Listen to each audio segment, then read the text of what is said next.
അസ്സലാമു അലൈക്കും. സാധാരണ ആൺസൂഫികളുടെ ഒരുപാട് കഥകളും ചരിത്രങ്ങളും നമ്മൾ കേൾക്കലുണ്ട്. എന്നാൽ വനിതാ സൂഫികളായ വനിതകളെക്കുറിച്ചുള്ള ചരിത്രങ്ങളോ കഥകളോ നമ്മൾ അത്ര കേൾക്കാറില്ല. പേർഷ്യയിൽ 8-ാം നൂറ്റാണ്ടിൽ ജീവിച്ചിരുന്ന വളരെ ഉന്നതയായ ഒരു സൂഫി വനിതയാണ് ഷഅബാന റളിയല്ലാഹു അൻഹ. ഒരുപാട് മഹത്വങ്ങളുള്ള, അള്ളാഹുവിൽ ഭയന്ന് എപ്പോഴും കരഞ്ഞുകൊണ്ട് നടന്നിരുന്ന ഒരു വനിതയായിരുന്നവർ. അവർക്കൊരു ഭർത്താവും ഒരു മകനും ഉണ്ടായിരുന്നു. എപ്പോഴും ഇവരുടെ കരച്ചിൽ കാണുമ്പോൾ ഫുളൈൽ ഇബ്നു ഇയാദ് റളിയല്ലാഹു അൻഹു പോലും ചോദിച്ചിട്ടുണ്ട്, നിങ്ങളുടെ കണ്ണുനീർ വറ്റുന്നില്ലേ?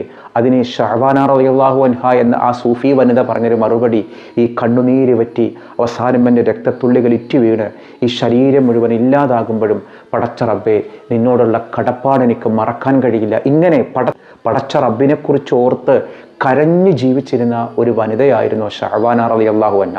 ഒരിക്കൽ ഇവരുടെ മകൻ വിറക് ശേഖരിക്കാൻ വേണ്ടി കാട്ടിൽ പോയി. കാട്ടിൽ പോകുന്നത് ഒരു കഴുതപ്പുറത്താണ്. ആ കഴുതയെ കാട്ടിൽ വെച്ച് സിംഹം കടിച്ചു തിന്നു. വിശപ്പ് കൊണ്ടായിരിക്കണം സിംഹം കടിച്ചു തിന്നത്. പക്ഷേ അവിടെ നടന്ന അത്ഭുതം എന്തെന്ന് വെച്ചാൽ, ആ സിംഹത്തിനോട് പറഞ്ഞു, എനിക്ക് സഞ്ചരിക്കാനുള്ള വാഹനമാണ് നിന്റെ വിശപ്പ് കൊണ്ട് നീ ഇല്ലാതാക്കിയത്. ഈ വിറകും ചുമന്ന് എനിക്ക് നടന്നു പോകാൻ കഴിയില്ല, കാരണം അത്രമാത്രം വിറകെൻ്റെ കയ്യിലുണ്ട്. എന്നെ നീ വീട്ടിലേക്ക് കൊണ്ടാക്കി തരണം. ആ സിംഹത്തിൻ്റെ പുറത്ത് മകൻ വരുന്നൊരു കാഴ്ചയാണ് ഷഅബാന റളിയല്ലാഹു അൻഹ കാണുന്നത്. അത്ഭുതപ്പെട്ടു പോയി. ആ മകൻ്റെ ആത്മീയമായ ഔന്നിത്യത്തിൽ സംതൃപ്തി തോന്നിയ ഷഅബാന റളിയല്ലാഹു അൻഹ പറഞ്ഞു, മകനെ, നീ എല്ലാ കടമ്പകളും പൂർത്തീകരിച്ചിരിക്കുന്നു. ഇനി നിനക്ക് ഈ ഭൂമിയിൽ സ്വതന്ത്രമായി ജീവിക്കാം. ഒരുപാട് കറാമത്തുകളുള്ള, ഒരുപാട് അത്ഭുതങ്ങൾ നിറഞ്ഞ ജീവിതമായിരുന്നു ഷഅബാന റളിയല്ലാഹു അൻഹയുടേത്. ക്രിസ്തുവർഷം 792 ഈ ഷഅബാന റളിയല്ലാഹു അൻഹ വഫാത്തായത്.